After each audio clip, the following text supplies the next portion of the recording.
대림절, 예수님의 임재하심을 기다리는 대림절인데, 제가 대체로 이 강림절, 대림절 시기에 기다림에 대해서 꼭 말씀을 함께 나눕니다.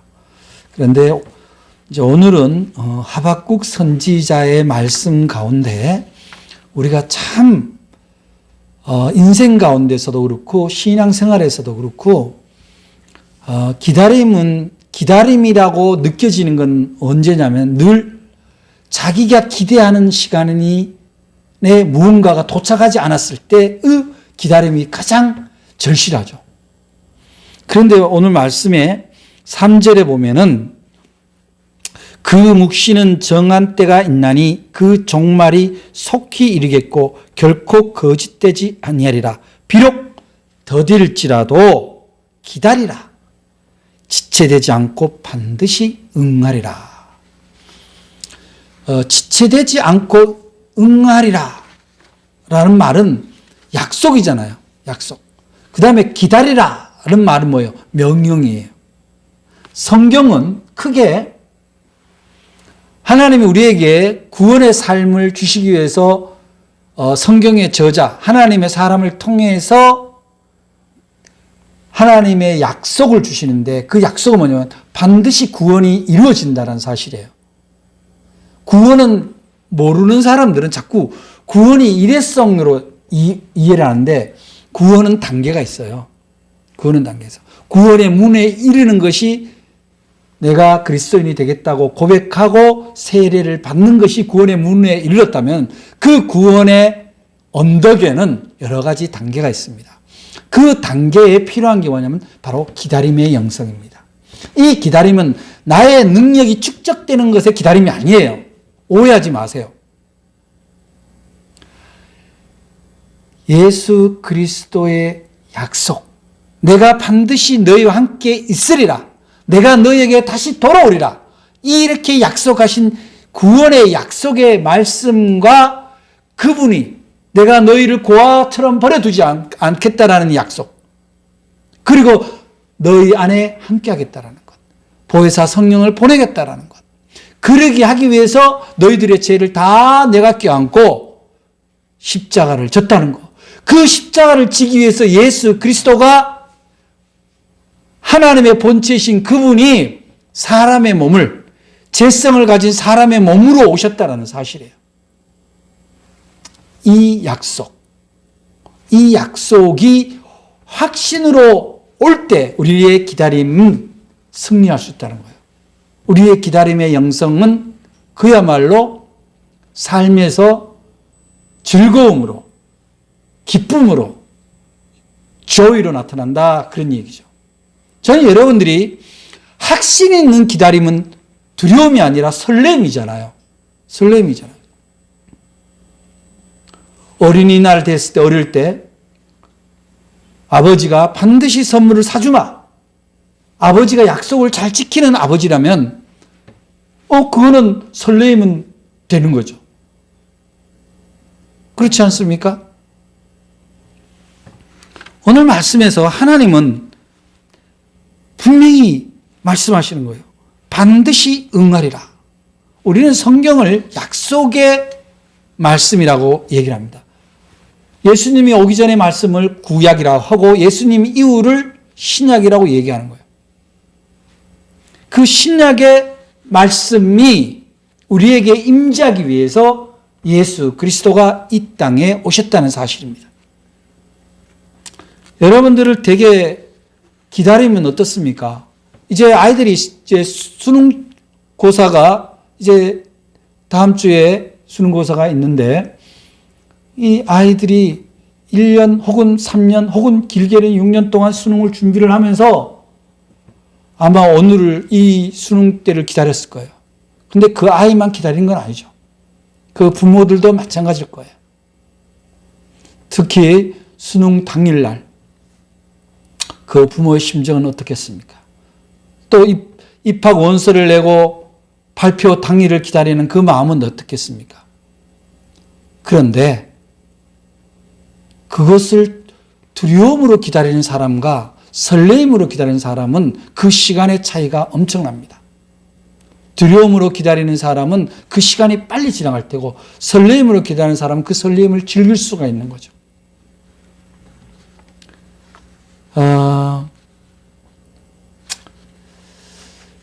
언젠가 제 큰 조카가 하나 있는데 딸애가 수술을 들어갔어요. 처녀 때인데 난소에 문제가 생겨서 난소 하나를 제거를 하는 수술을 했는데 뭐 지금 그 아이가 제 삼촌의 어떤 기도를 기억하고 있을지 모르겠지만 제가 그 수술실 앞에 있으면서 얼마나 기도를 했겠어요. 근데 그 기도는 어떤 기도냐면 이 아이가 아직 결혼도 안 한 아이인데 이 난소에 문제가 생겨서 혹시 결혼을 하거나 결혼해서 출산에 문제가 생기면 어떡하나. 또 더구나 외동딸이고 또 우리 형수님은 일찍이 혼자 되셔서 딸 하나를 키우셨는데 그래서 제가 기도를 하면서 정말 하나님 이 아이를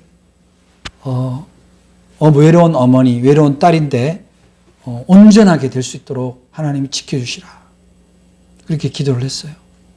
그래서 산부인과 전문의 아는 분이 계신데 그분에게 물어봤어요. 그랬더니 참 수술을 안 할 수 있으면 안 하면 좋은데 그게 이미 암으로 변질될 위험이 있기 때문에 하는 건 할 수 없는데 그렇다고 뭐 임신이 안 되는 건 아니지만 아무래도 확률은 떨어집니다. 그렇게 얘기를 하더라고요. 그래서 그렇게 기도를 하고 또 무사히 수술이 잘 되었는데 어느 날 이제 이 아이가 결혼을 한다 그러고 결혼을 할 때도 제가 기도를 엄청 했어요. 하나님 저 아이가 결혼을 해서 아이가 생기게 해달라고. 뭐 그거를 내가 형수님한테나 조카한테 자랑할 일은 아니죠. 근데 그 아이가 결혼을 하고 임신을 했어요. 정말 제가 할렐루야 했어요. 그리고 아들을 낳았어요. 근데 제가 그 기도할 때도 내 마음속에 하나님이 감동을 주시는 것은 그럴 일은 일어나지 않는다는 믿음이었어요. 왜냐? 하나님 앞에 기도할 때 하나님은 생명을 소중히 여기시고 또 종의 기도를 들으실 거라는 내 마음속에 확신이 있었기 때문에 그래서 지금 그 아이가 벌써 초등학교를 다니고 있죠. 그래서 이 기다림에는 우리는 늘 설레임과 두려움이 함께 있는데 우리가 예수 그리스도가 우리에게 오신다는 것은 대단히 설레는 일로 돼야지 그분이 오셔서 나를 심판하면 내가 죄의 투생인데 어떻게 할 것인가를 염려하면 예수님 오는 게 두렵죠. 어쩌면 교회 나가자고 하는 사람들 중에 일부 혹은 상당수는 나오지 않는 사람들 상당수는 번거로운 거예요. 자기의 치부를 자기의 삶의 육적인 습관을 다 드러내고 그것이 어떤 종교적 의식에 의해서 오픈될까 봐 두려운 거죠. 그렇게 표현하지는 않죠. 제가 표현한 것처럼 이렇게 일목요연하게 그런 감정을 표현하지는 않지만 그런 감정이 그 안에 반드시 도사리고 있습니다. 그래서 예수님이 자기에게 임재하는 것이 두려워질 수가 있습니다. 오늘 이 하박국 선지자의 그런 말하자면 하박국 선지자의 기도에 대한 하나님의 응답이거든요. 하박국 선지자의 기도에 대한 하나님의 응답인데 그렇게 보면은 이 하박국 선지자는 기도하는 사람이라는 것을 알 수 있어요. 기도는 왜 합니까? 여러분 기도는 하나님과 나와의 씨름인가 동시에 하나님과 나와의 대화인 거예요. 우리가 하나님하고 무슨 대화를 하겠어요? 하나님 제가 피자 먹을까요? 치킨 먹을까요?로 대화하지는 않잖아요. 간절함이 있는 대화입니다. 하박국 선지자 원래 이름 뜻이 하나님의 뜻을 쫓아 씨름을 하다. 왜 하나님의 뜻을 쫓아 씨름을 합니까? 여러분 하나님의 뜻이 금방금방 들어오는 사람은 씨름할 필요가 없죠. 그러나 세상 상황은 하나님의 뜻인지 이해할 수 없는 상황이 얼마든지 펼쳐져 있습니다. 지금 코로나19로 인해서 대한민국 그래도 이만한 게 다행이에요. 미국은 1,000만 명이 넘게 감염이 되었고 20만 명 넘게 죽어가고 있습니다.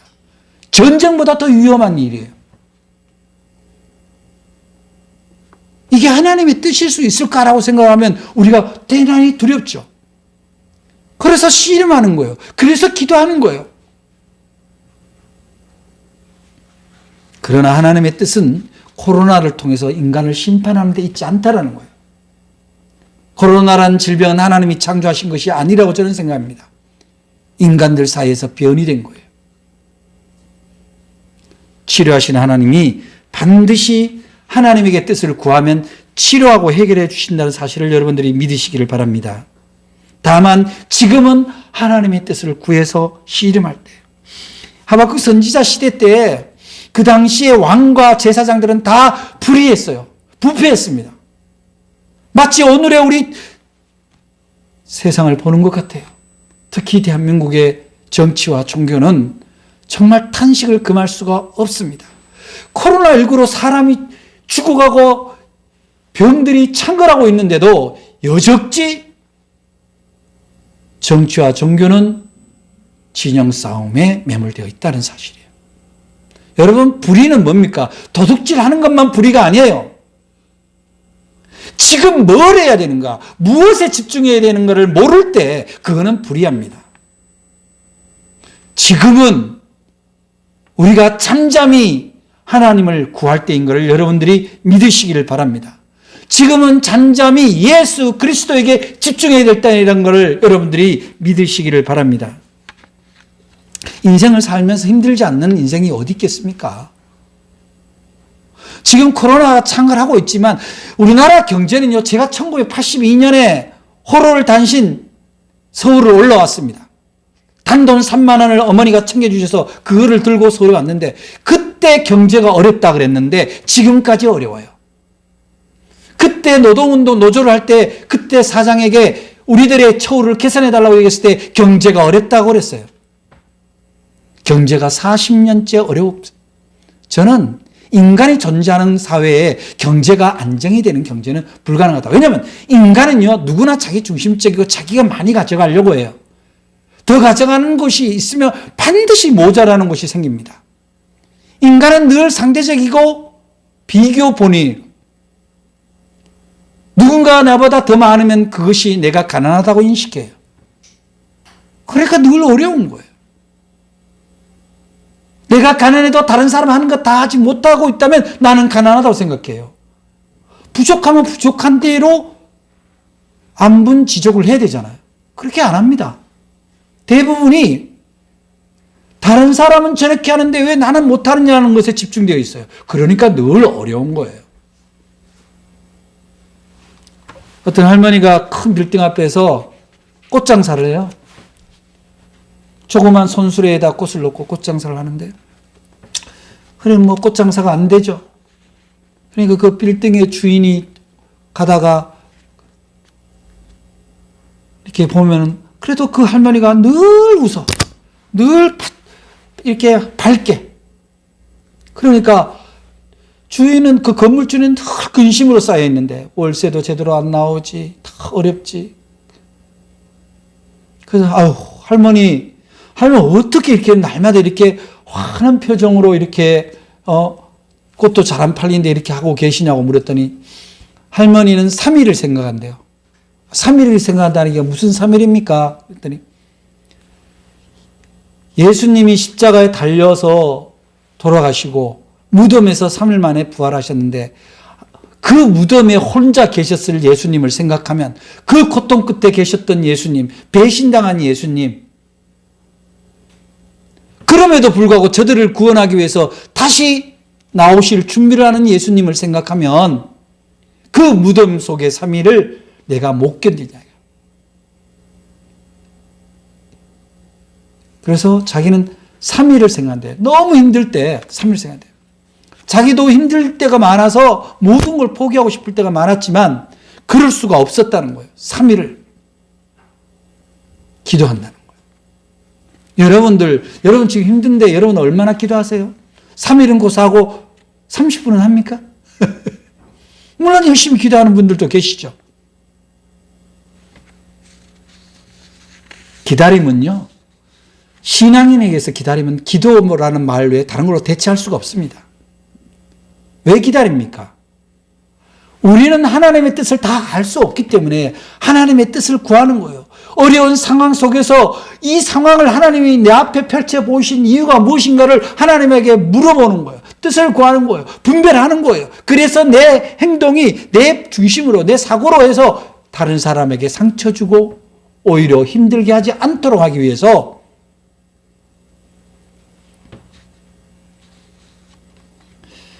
제가 2007년도에 제가 중국에 장춘의 현지 지하교회 목회자들 이제 세미나 초청 강사로 제가 갔다 온 적이 있습니다. 일주일 동안.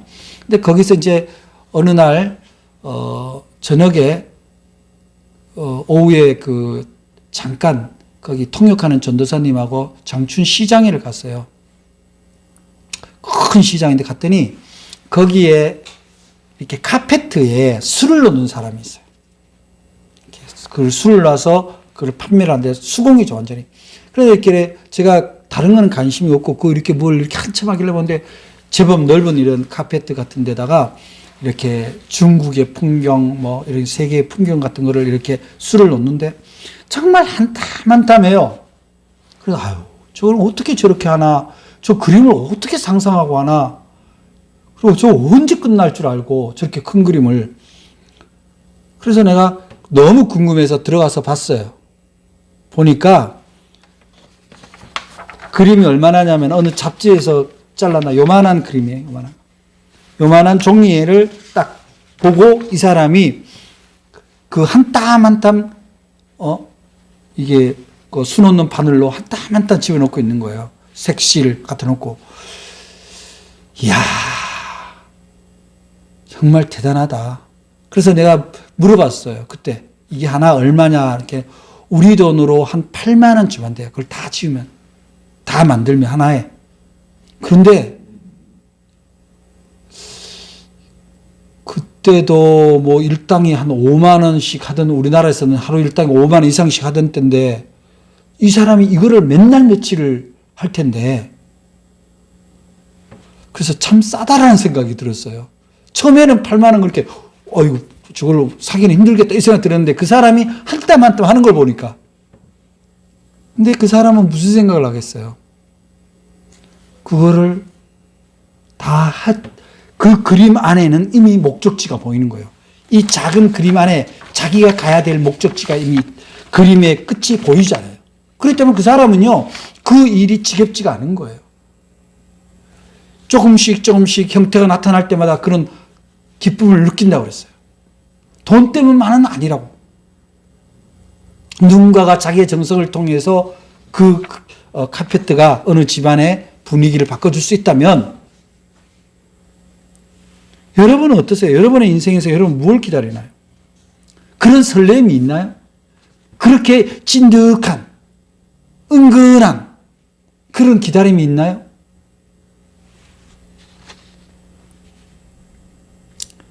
신앙은요, 기다림의 영성이에요. 기다림이 없고서야 어떻게 기쁨을 맛보겠어요? 무슨 자판기처럼 3분 만에 2분 만에 찍찍 나오면 거기서 무슨 음식을 먹는 어떤 즐거움, 그 요리사의 어떤 정성을 느낄 수 있나요? 못 느껴요. 흔히 기다림에는 3가지로 나눌 수 있다고 그래요. 첫 번째는 그저 습관처럼 기다리는 사람이 있어요. 그냥 뭐 금요일이 지나면 주일이 오겠지. 월요일이 지나면 주말이 오겠지. 그냥 습관처럼 기다리는 사람이에요. 그래서 그냥 그 습관에 따라서 사는 기다림. 두 번째는 더 이상 나아질 게 없다라는 기다림. 앞에 기다림은 세월이 가면 나아지겠지 하는 막연한 기다림이고, 두 번째 기다림은 별로 달라질 게 없다라는 기다림이에요. 세 번째 기다림은 뭐냐면 소망이 있는 기다림이에요. 소망은 어떻게 가능합니까? 약속이 있을 때 소망이 가능해요. 엄마가 저녁에 맛있는 거 해줄게 그랬을 때 저녁이 기다려지는 거예요. 아버지가 주말에 좋은 데 데려갈게 했을 때 주말이 기다려지는 거예요. 여러분, 아버지가 주말에 너 혼낼 거야? 너 이놈 이번 주에 공부 안 한 거 다 검사할 거야? 주말이 기다려지겠어요? 여러분 지금 힘든 시기에 어떤 기다림의 속성을 가지고 있어요? 설레임을 기다려야 돼요. 저는 전도할 때도요, 예수 안 믿으면 지옥 간다. 물론 맞는 말이에요. 그러나 지옥을 먼저 얘기할 일은 아니에요. 지옥 가기 싫어서 예수 믿는 건 아니에요. 지금 천국을 맛보기 위해서 예수 믿는 거지. 지금 천국을 맛봐서 정말 우리의 영이 하나님 나라 다다랐을 때도 천국을 갈 수 있는 그런 소망으로 예수를 믿는 거지, 지옥 가기 싫어서 겁주니까 예수 믿어가지고는 안 된다는 거죠. 세금 내는 사람들이 세금 안 내면 징역한다 그래서 세금 내서 되겠습니까? 내가 내는 세금으로 이 나라의 살림, 힘들고 어려운 사람들의 살림, 의료 복지를 위한 살림, 그 살림이 이끌어져 간다라고 그런 자부심, 그런 보람, 그래야 내가 세금 내는 게 즐겁고 기다려지는 거잖아요. 교회 주님 앞에 드리는 예물도 마찬가지예요. 헌금도 내가 그냥 뭐 직분이 있으니 내가 교인이니까 그렇게 하면은 오히려 내는 게 부담스럽죠. 내가 작지만 내가 함께 하나님 앞에 봉헌함으로 말미암아 주님의 나라의 확산에 내가 얼마나 더 쓰임 받을 수 있다면 이 얼마나 기쁘고 보람이 있냐. 그런 조의의 마음으로 가야 된다 이거죠. 그게 소망이 있는 기다림이에요. 그래서 오히려 헌금할 때가 기다려지고, 오히려 예배할 때가 기다려지고, 오히려 봉사할 때가 기다려지고, 그래서 설레임이 생기고, 그래서 기쁨이 생기는 기다림. 그게 진짜 기다림의 영성이라는 거예요. 근데 그 영성은 오늘 말씀대로 하박국 선지자 얘기대로 뭐예요? 끝날은 반드시 온다. 다소 내가 기다리는 시간과 맞지 않더라도, 쉽게 오지 않더라도 반드시 온다라는 소망이 있을 때, 약속이 있을 때 가능하다. 그런데 성경은 그것을 약속하고 있는 거예요. 오늘 또 말씀하고 있는 거예요. 너희들이 힘드니? 너희들이 기다림이 지쳐? 정한 때가 있나니 그 종말이 속히 이르겠고 결코 거짓되지 아니하리라. 이것이 약속인 거예요. 코로나19 반드시 종식됩니다. 그 종식되는 가정에 교회가 분란이 일어나고 믿는 사람의 믿음이 깨어지고 예배가 흩어지며 자신의 신앙이 무너져 있다면 그 기다림이 어떻게 되겠냐고요. 여러분들이 가정에서 예배를 드리더라도 예배에 집중하시기를 바랍니다. 예배는 하나님을 대면하는 시간이에요. 육신의 습관을 따라서 드리고 싶으면 드리고 쉬고 싶으면 쉬고, 그것은 기다림의 영성이 아닙니다. 소망이 약해진 겁니다. 하나님은요, 어떤 일을 하나님의 사람을 통해서 성취할 때 일거에 성취하지 않아요. 그래서 위리겐 몰트만이 뭐라 하냐면 분할의 성취라고 그래요. 몰트만, 소위 희망의 신학자 몰트만은 그렇게 얘기해요. 하나님은 희망을 이루어 주시는데 어느 날 특정인을 위해서 일거에 이루어 주시는 게 아니다 이거예요. 우리 교인이 100명이다 그러면 100명에게 골고루 일을 맡기는 거예요. 특정인이 있다. 그 특정인이 있다면 그 특정인 한 사람에게 어느 날 갑자기 일거에 그 일을 이루어 주시는 분이 아니에요. 분할해서 성취시켜 주는 분이다. 왜냐? 기쁨을 나누기 위해서요.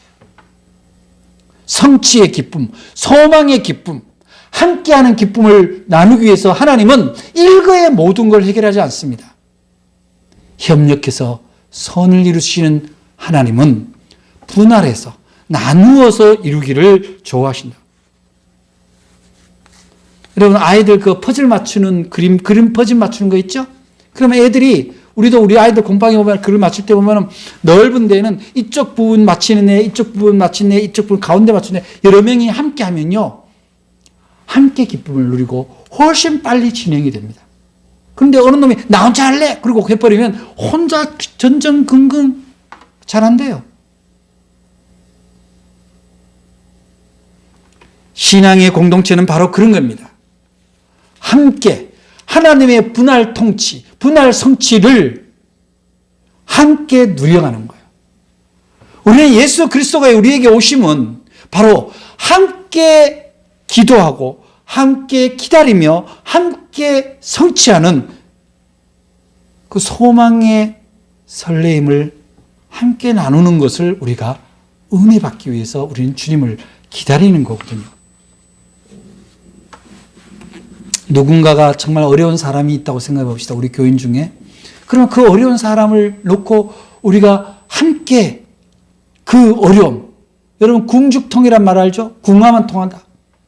정말 어려울 때는 함께 기도하면 하나님이 이런 게 있어요. 하나님의 응답이 마치 어떤 사람들은 오해를 하는데 내가 기도하는 대로 이루어지면 하나님의 응답이고 내가 기도하는 대로 이루어지지 않으면은 마치 응답이 안 된 것처럼 오해를 하는데 그렇지 않습니다. 하나님의 기도는 전혀 다른 방향에서 응답할 수 있어요. 네가 생각한 게 틀렸다라고 응답할 수도 있다는 거죠. 길이 막히면 막힌 게 응답일 수 있어요.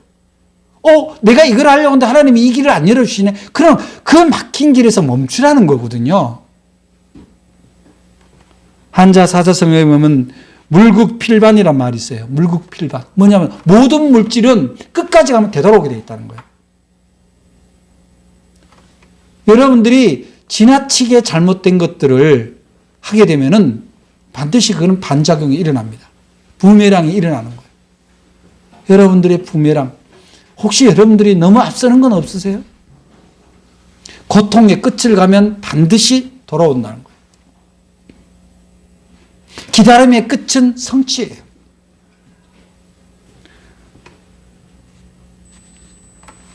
F.B. 마이어라는 성사학자가 있는데 이 사람이 어느 날 바다를 가게 되었어요. 바다에서 가면 이제 자기가 만난 어떤 사람이 예인선, 이렇게 큰 배를 부두로 안내하는 예인선 있잖아요. 그 예인선의 선장인데 그래서 그 예인선을 한번 타고 싶다. 왜 그러냐? 왜 그게 타고 싶으냐? 그랬더니 아니 이 작은 배가 어떻게 저 큰 배를 저 부두로 안내를 하느냐. 신기하다. 그래서 한번 타보고 싶다. 그럼 같이 가보자. 그래서 마이어랑 그 선전이 그 예인선을 탑니다. 타고 가는데 아무리 봐도 뭐 별다른 걸 발견을 못 하겠어요. 그래서 묻습니다. 선장에게. 아니 당신 도대체 어떻게 해서 이렇게 곧게 이렇게 잘 안내를 하냐. 나는 뭐 보이질 않는데. 그랬더니 저기 부둣가에 등이 3개가 있습니다. 그러네요. 그 등 3개가 쭉 일렬로 보이는 쪽으로만 가면 됩니다. 일치될 때. 그런데 자칫 잘못하면 제가 잘못 안내해서 일치되지 않을 때가 있습니다. 그럴 때는 그럼 어떡하냐? 다시 돌아갑니다. 이까지 왔다가 다시 돌아갑니까? 네, 그렇습니다. 왜냐? 사고 나니까요. 돌아가는 게 편하지. 사고 나는데 끝까지 가야 됩니까? 3가지 빛이 일치를 이룰 때, 그때 자기가 끌고 가는 그 소망의 화물선이 부두에 닿는다. 메시지잖아요. 제가 우리 교인들에게 늘 하는 얘기예요. 삼위일치, 3가지 기쁨이 일치가 되는 것이 인생의 성공이다. 신앙의 성공이다. 제가 수시로 말씀을 전하는데 바로 그 3가지의 빛과 우리의 기다림은 일치되어야 되는 거예요. 그 첫 번째는 뭐냐면은 내가 어떤 기도 제목이 있고 삶의 목적이 있다면, 방향이 있다면 그것이 내 내면 속에서 그게 안정감 있는 기쁨이 있냐는 거예요. 확신이 있냐는 거예요. 어떤 의무감 때문에 그냥 내가 누구보다 나아지고 싶다라는 욕망 때문에 무조건 그 목적을 위해서 달려갈 때 그것은 부담이에요. 사고입니다. 부드럽게 가는 게 목적이 아니에요. 안전하게 제대로 가는 게 목적이잖아요.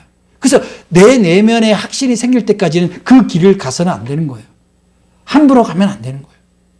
그 첫 번째 빛입니다. 그래서 우리가 신앙생활을 한다, 세상 속의 삶을 생활한다 할 때 내 안에 기쁨이, 내가 주님 앞에 드리는 그 기도가 진심으로 내 안에 기쁨으로 드리는 기도냐는 거예요. 여기서 기쁨은 내면의 기쁨이지 육신의 쾌락을 얘기하는 게 아닙니다. 우리가 예수님을 기다리는 마음이 정말 설렘과 기쁨으로 기다려야 돼요. 우리가 주님 앞에 온전히 서지 못했기 때문에 주님이 오시면 내가 심판받으면 위험해. 그것으로 해서 기다린다기보다는 내가 온전하지 못하기 때문에 나의 길을 멈추고 주님의 뜻을 기다린다는 마음으로 주님을 기다려야 소망이 이루어진다는 거예요.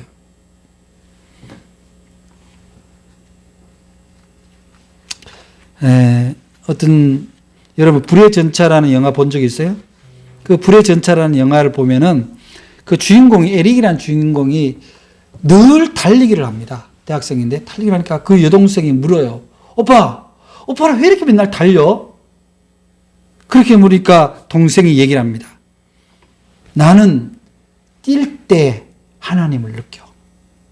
기뻐. 즐거워. 그래서 뛰어. 그래서 기도가 필요할 때마다 나는 뛰어. 그 대사 중에 유명한 대사가 I feel God is joy in my heart. 바로 내가 뛸 때 나는 하나님을 느낀다. 내가 즐거워할 때 하나님을 느낀다. 즉 뛰는 것과 즐거워하는 것과 하나님을 느끼는 것이 일체를 이루는 거예요. 나는 여러분들이 하는 일이 기쁨이 있으면 좋겠어요. 두 번째는 외적인 확신입니다. 자기만 기쁘면 되냐고요. 그렇지 않잖아요. 그건 엔조이잖아요. 조이와 엔조이는 틀려요. 에고로 기뻐하는 거는 짐승이나 하는 거예요. 사람의 기쁨은 함께 더불어 기뻐하는 거예요. 그래서 외적인 확신, 외적인 실천적인 삶이 되어야 돼요. 어떤 여학생이 교회로 오는데 여름에 맨날 배꼽 티를 입고 오는 거야. 그래서 배꼽 티 입고 오니까 전도사님이 얘기를 해요. 청소년 전도사님, 야, 너 옷 좀 다른 거 입고 오면 안 돼? 교회 올 때? 그러니까 왜 그러세요? 하나님도 중심을 보시잖아요. 뭔 말인지 아셔요? 그러니까 전도사님이 너무 할 말이 없는 거예요. 자기는 그게 시원하고 멋있을지 모르지만 다른 사람들이 주의를 산만하게 할 수 있거든요. 저도 언젠가 어느 교회에서 말씀을 전하는데 앞에 앉은 어느 여자 집사님이 여름인데 너무 막 이렇게 보일 듯 말 듯한 옷을 입어서 정말 산만하더라고요. 진짜. 그러지 않았으면 좋겠더라고요. 내가 즐겁다고 해서, 내가 그게 좋다고 해서 다른 사람한테 결례가 되면 안 되잖아요. 근데 오늘날 사회는 개성을 중시한다고 해서 자기 개성 때문에 다른 사람을 불편하게 하는 것을 못 견뎌하는 사회가 되는 건 아닌가 두려움이 생겨요. 교인도 얼추 반성을 좀 해야 돼요. 너무 대중적인 사회에서 지나치게 종교적인 그런 것을 요구하거나 강요하거나 그런 것이 때로는 오히려 우리가 믿는 기독교를 오히려 부끄럽게 할 수도 있다는 거죠. 진정한 외적인 확신은 뭡니까? 그리스도가 하는 일을 우리가 하는 거예요. 예수님이 하셨던 일을 우리도 같이 하는 거예요. 병을 고치는 일, 굶주린 자를 먹이는 일, 복음을 전하는 일, 서로 사랑하는 일, 힘든 사람을 끌어주는 일, 이것이 외적인 실천이에요. 그래서 그 기쁨을 함께 나누는 거예요. 세 번째는 우리의 기다림이, 우리의 신앙이 자연스러워야 돼요. 너무 유별을 하지 않았으면 좋겠어요. 저는 솔직히 말씀드려서 저도 목사입니다만 교회 바깥에 연수막에 40일 금식기도 이런 말씀 넣는 거 안 했으면 좋겠어요. 100일 무슨 기도 이런 거 써놓지 않았으면 좋겠어요. 그냥 하는 거죠. 생활이 기도가 돼야죠. 작정해서 기도하면 조용히 가서 작정하게 가서 골방에 가서 기도하는 거죠. 무슨 기도가 세상에 자랑할 일입니까? 기도할 일이 있다는 건 내 연약함을 고백하는 일인데 세상에 연약함을 현수막으로 거는 일이 어디 있습니까? 여러분들도 주의하시기 바랍니다. 길거리에서 큰 소리로 기도하지 말라고 주님이 가르쳤잖아요. 자연스러워야 돼요. 우리의 신앙도 우리의 삶도 물르듯이 유별나지 않게 그야말로 상선약수 모든 것을 덮고 모든 것을 껴안고 좁은 데서 넓은 데로 그렇게 나아가는 흐름이 유별나지 않는 그런 기다림이 되어야 된다. 성탄절 바깥에 여러 가지 장식을 하는 것 필요는 하죠. 그 장식이 구원을 의미하는 건 아니에요. 그 장식이 예수 그리스도의 임재를 증명하는 게 아니다. 뭡니까? 스스로가 그리스도를 내 안에 모시고 확신해야 되고 그 다음에 그 확신이 삶 속에서 드러나야 되고 그 다음에 그것이 여러 사람 가운데서 자연스럽게 우러나야 되는 거죠. 꽃은 자랑하지 않아도 향기가 나옵니다. 자연스럽게 자랑할 수 있는 여러분들 대림절 우리 주님을 기다리는 이 절기에 이 세 가지의 기다림의 영성 먼저 내가 예수를 기다리는 확신의 안에는 무엇이 있냐는 거예요. 정말 소망이 있냐는 거죠. 내가 예수님을 모심으로써 내 인생이 어떻게 바뀌고 내가 있는 내 가족 공동체, 교회 공동체가 어떻게 변화되며 하나님의 나라를 성취할 수 있는가에 대한 설레임의 소망이 있냐는 겁니다. 그리고 확신이 있냐는 거예요. 그 다음에 그것을 위해서 그 기다림의 설레임이 삶 속에서 구현되고 있냐는 거예요. 함께 나누며 그리스도의 복음을 전하는 일에 선교를 하는 일에 자기를 내어놓는 그런 실질적 삶이 있냐는 거예요. 그것을 기뻐하냐는 거예요. 그리고 세 번째는 그것이 자연스러워야 되는 거예요. 걸리적거리지 않아야 된다는 거죠. 우리는 지금 대림절을 맞이했습니다. 예수 그리스도의 이 땅에 오심을 기다리는 것은 바로 어려울 때일수록 혼란스러울 때일수록 우리가 주님을 의지하고 주님께 물어보고 주님의 분별력을 따라 주님의 뜻을 따라 살아가겠다라고 그래서 주님을 온 마음을 열고 내 삶을 다 내려놓고 기다리는 절기가 바로 예수 탄생을 기다리는 절기라는 사실입니다. 여러분들의 이 대림절 기간 동안에 여러분의 기다림의 영성이 성탄과 함께 구원의 기쁨, 소망의 기쁨, 그리고 사람들과 함께 기쁨. 그래서 하늘에는 영광, 땅에는 평화를 맛보는, 누리는 그런 대림절기가 되기를 주의 이름으로 축원합니다. 기도하겠습니다. 사랑의 하나님, 감사합니다. 오늘 기다림의 영성을 새롭게 깨달으며 우리가 주님 앞에 마음을 내려놓습니다. 12월 한 달 진심으로 주님 앞에 집중하며 기다리는 기다림의 영성을 통해서 온전히 구원의 소망이 이루어지는 복된 절기가 되게 도와 주시옵소서. 유별나지 않되 은근하되 향기를 잃지 않는 그런 그리스도인들 그 영성이 살아나도록 저희를 주장하여 주시옵소서. 예수 그리스도 이름으로 기도드립니다. 아멘.